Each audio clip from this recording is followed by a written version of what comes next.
Mga kababayan, aking taus-pusong pasasalamat sa lahat ng mga Pilipino na sumusuporta at nagmamahal kay dating Pangulong Rodrigo Duterte.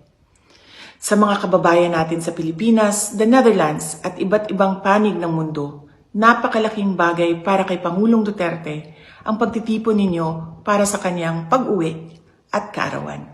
Maraming salamat at napapagaan nito ang mga hamon na hinaharap niya ngayon. Alam din ni Pangulong Duterte na haharapin niya ang ICC na kasama ang lahat ng mga Pilipino sa iba't ibang panig ng mundo, lalo na ang mga kababayan natin sa Pilipinas.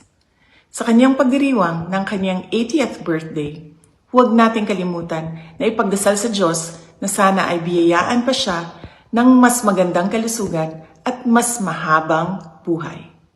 Hilingin din natin sa Diyos na sana ay makauwi na agad si Pangulong Duterte sa Pilipinas.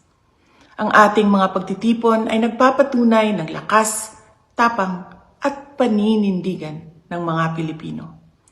Sana ay magpatuloy din ang inyong suporta at pagmamahal sa ating dating Pangulo hanggang sa darating na halalan ng ating mga senador. Sa inyong kaisog suporta o pag-ampo, kami nagasandig o naghinaot nga atong makabot ang hustisya alang kang Rodrigo Duterte sa mga Pilipino ug sa atong nasod Pilipinas. Syukran.